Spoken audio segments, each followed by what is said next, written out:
With details on WWE'S deal with ESPN and more, this is Pro Wrestling Central. My name is John and you're watching the Wrestling Report.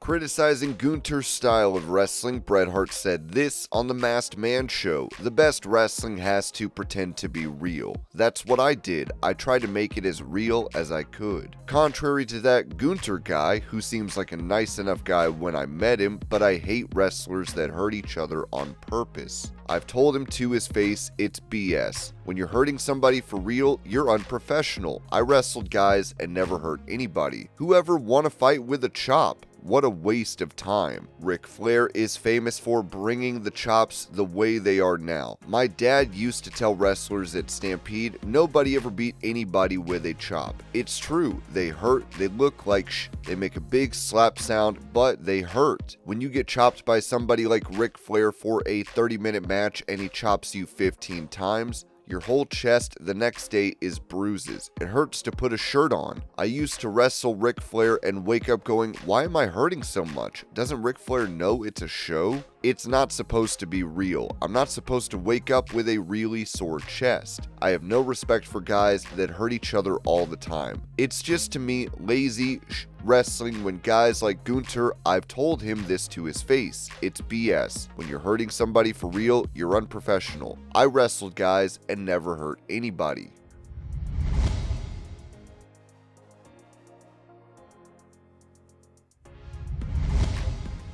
Going over backstage issues in All Elite Wrestling pertaining to the Hurt Syndicate, Ringside News wrote that MVP is once again at the center of controversy, this time inside AEW, as internal frustrations grow over his influence in the Hurt Syndicate's current tag team title reign. Multiple sources via Fightful Select across the company have echoed that MVP has developed backstage heat over the last few months, with talent pointing to issues surrounding creative decisions and how the faction has been positioned. The conversation kicked off during a recent Twitter space from the Wrestling Binders J-Cup 2013, which brought to light several concerns that have been quietly circulating for some time. One of the biggest talking points is MVP's alleged unwillingness to lose to certain teams, including FTR. AEW pitched FTR to defeat the Hurt Syndicate at All In and again at Forbidden Door as part of a broader redemption storyline. There was also interest in putting FTR against teams like Swerve Strickland and Will Ospreay, but Ospreay's neck injury halted any long-term plans on that front. MVP, however, reportedly said no to FTR going over, citing a preference for dropping the titles to younger talent instead. Privately, MVP is said to have listed Gates of Agony, the Outrunners, and Private Party as teams he'd be comfortable losing to, but those options only led to more locker room grumbling. The Hurt Syndicate had already defeated each of those teams, making the suggestion feel hollow to many within the company. Wrestlers have also taken issue with the group's presentation, calling out how the faction plays heel, but still engages in crowd-friendly antics like giving high fives after matches. The friction also stems from MVP's apparent dislike of Speedball Mike Bailey. While there's no known incident that sparked it, several AEW wrestlers confirmed that MVP was vocal about not wanting Hurt Syndicate to lose to Jet Speed. No match outcome was ever locked in, but MVP's stance didn't sit well with others. As of now, there's no indication that Bobby Lashley or Shelton Benjamin are involved in any backstage drama, and there's no talk of the group leaving AEW. All three members are said to be under multi-year contracts with plenty of time left. There had also been internal discussions about a longer-term angle involving MJF and the Hurt Syndicate, though it appears that storyline was wrapped up earlier than expected. Still, sources insist there's no heat between MJF and the trio. MVP seemingly reacted to this report, writing on X, "Heard any good rumors lately?"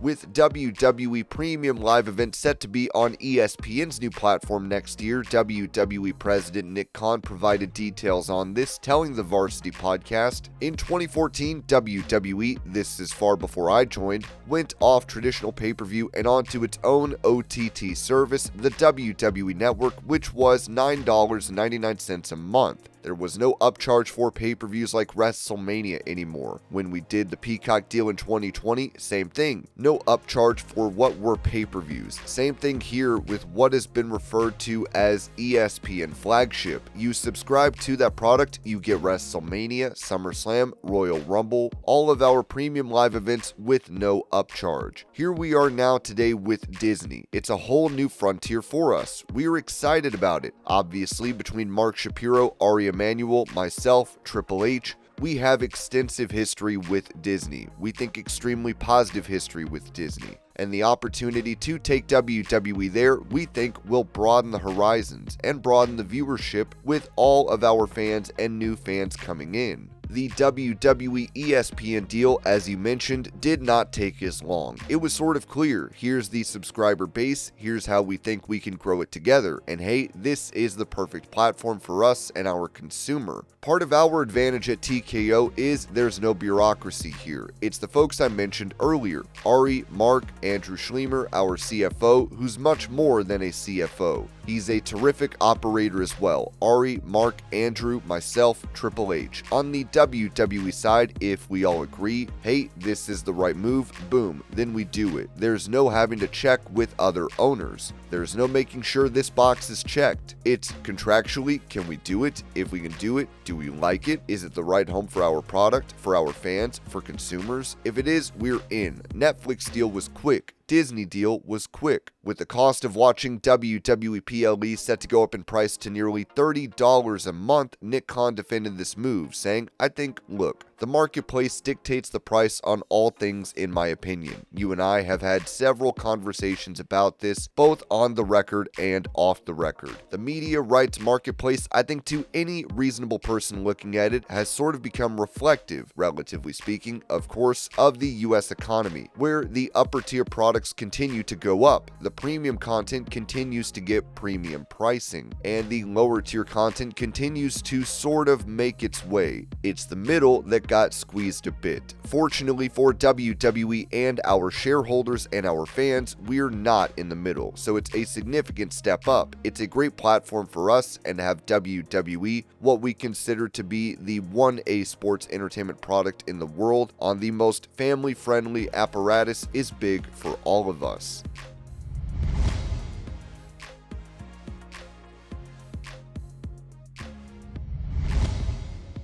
Many fans are not pleased with the proposed price for WWE PLEs on ESPN, with them posting their concerns on X. Welp, looks like I'm not going to watch WWE PLEs next year, unless I buy a VPN and virtually move to Canada to watch them on Netflix. Highly doubt the majority of their US fans will be coughing up $30 a month in this economy in the age of VPNs, and when short social media clips will suffice. Will this be for USA only? Because VPN, they're playing a dangerous game and they're going to push it too far eventually. You price fans out of that one event they save up for, you're losing them for life and never getting them back. Just a matter of time before that happens. Yeah, sorry, but I had it. Now with Cena gone and Roman shoved to the mid-card spot, I'm done. No one's going to pay $30 a month watching Cody main event PLEs. Because while AEW fans were telling them they are being scammed, all they say is, it's cinema or neckbeards, and block which is my favorite. Their fans will lick the boot of everything TKO does. Can't explain it. It's not paying triple that's bad. It's not getting movies and TV shows that Peacock had. Only sport I watch is football, so all I can hope for is it get put in a discounted bundle with Hulu and Disney+. Yeah, not paying for it. There will be ways to watch. No way, I'm fine not paying the increase. As it is, you're around $16 between Netflix and Peacock. I'm right at the border with that. Not happening $30 to $50. Gotta draw a line somewhere. That's insane, man. You thought Netflix sucked? Think again. No, it's a step backwards. ESPN is a dying brand, and the price point for this is just like buying old school style pay-per-view. $30 a month. Game changer for stockholders. For fans, not one bit. They're like Marvel in the 90s. Has their property in every place, but they aren't even bankrupt. Back in the day, it was 60 to 70 for pay-per-views, then 10 for WWE Network, then maybe 8 to 10 for Peacock, now 30 for PLEs next year. Crazy. So now if you want to watch WWE, you have to have cable for SmackDown, Netflix for Raw, and the new ESPN app for the PLEs and the library. ESPN can suck it. $30 per month for just PLE is insane, unless you're into other sports they offer. Otherwise, VPN plus Netflix is the easier and cheaper way. Well, that's terrible news. It looks like I won't be watching any PLE in 2026. Worst choice WWE could have made. ESPN Plus is the worst streaming service available, and if UFC doesn't get away from them in their next deal, then I'm done. Can't take anymore. Pigs get fat, hogs get slaughtered. TKO is pricing the fans out. This is awful news for the customer. The ESPN app is 3 times more expensive than Peacock, and it actually sucks. It's actually terrible, considering ESPN makes you pay extra for pay-per-view events even though you may have ESPN Plus. The point of Peacock was that it was essentially free if you were already a subscriber. Essentially, it's going to be too expensive to be a WWE fan.